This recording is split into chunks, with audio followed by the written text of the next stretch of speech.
Thank you very much for giving me this opportunity to speak today.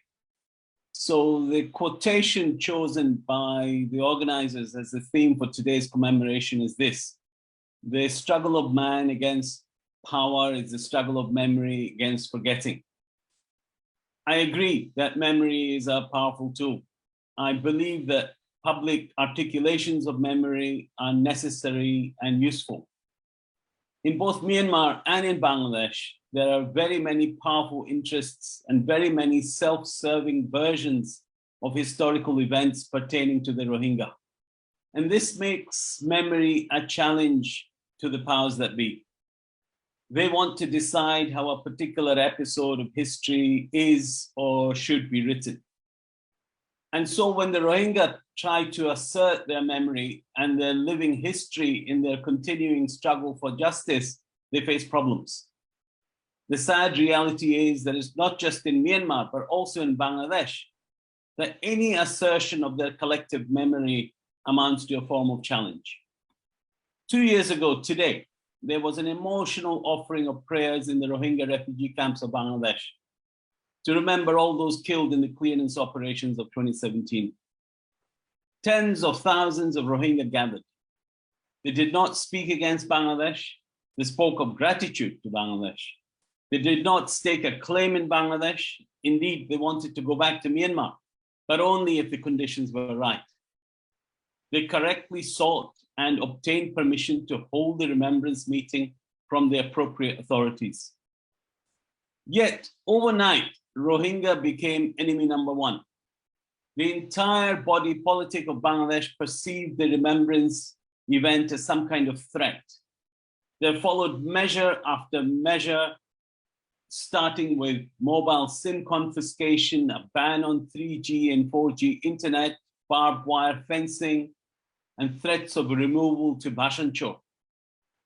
All added to the existing threat to reduce their comfort, as one Bangladesh minister put it, that Rohingya were apparently enjoying.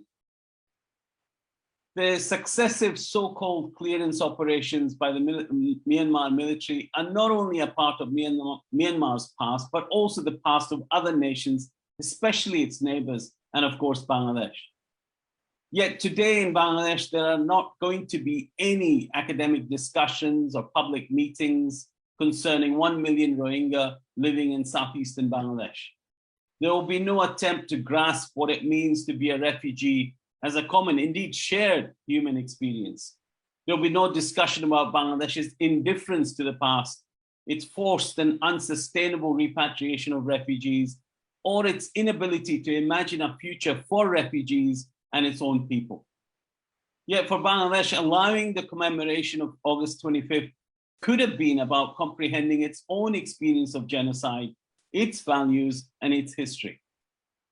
Instead, in the refugee camps, a stern warning has gone out in the last couple of days, threatening severe penalties for people who hold any kind of commemoration or demonstration marking Genocide Day.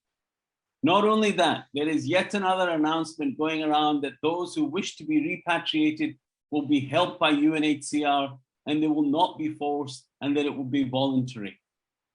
The struggle of memory against forgetting is particularly acute around this concept of voluntary repatriation.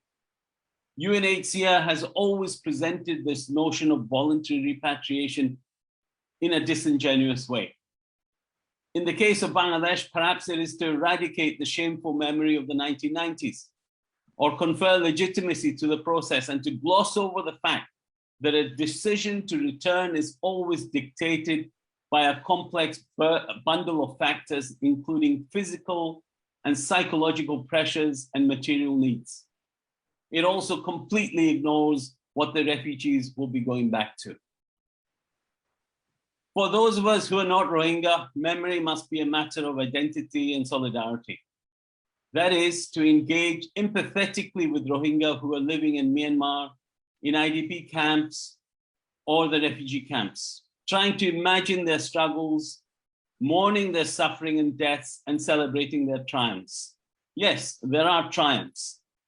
While brutality and terror lie at the heart of the Rohingya story, so do struggle, courage, endurance, love, and the instinct and tenacity to survive. These are monumental triumphs, more so than the fact that their case is at the International Criminal Court and at the International Court of Justice. Thank you.